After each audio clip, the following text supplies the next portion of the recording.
Reference number 124060 is what we know as the modern dive watch. One of the best, if not the best, 41mm stainless steel, the original.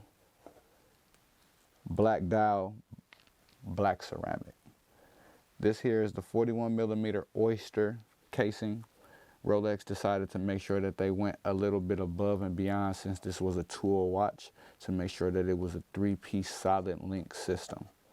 All right, of course you have the movement of perpetual, mechanical, and self-winding with the caliber number of 3230, manufactured by Rolex in-house. Rolex made sure that this watch had a 70-hour approximate power reserve, making sure that if you were in any need of not having the ability to manually wind it or wear it, it still held its time.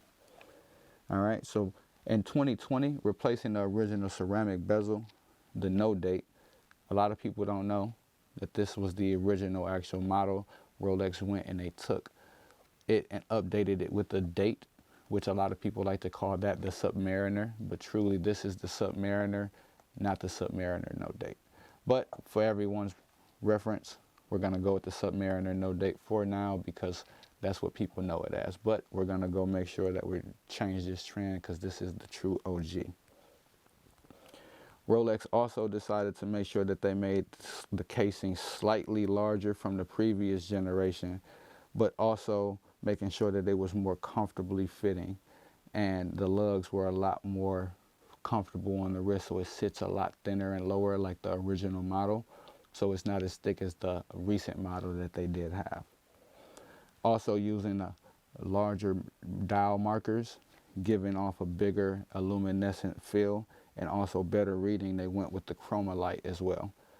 A lot of people don't know, but in the actual hands itself of the Rolex, you have the original, or some people like to call the best hand markers there, which is the Mercedes-Benz hand.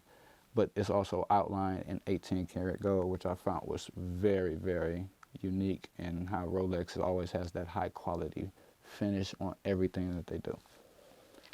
Of course, you have the rib bezel here, which gives it easier, one, for you to be able to grip and manually turn that watch when you're underwater, but it also gives a good look when you're not in water and you got some sunlight or a little light hitting it, and you see that bezel actually has a little bit of a fluted effect, but of course it's not truly fluted because we have a actual ceramic bezel here.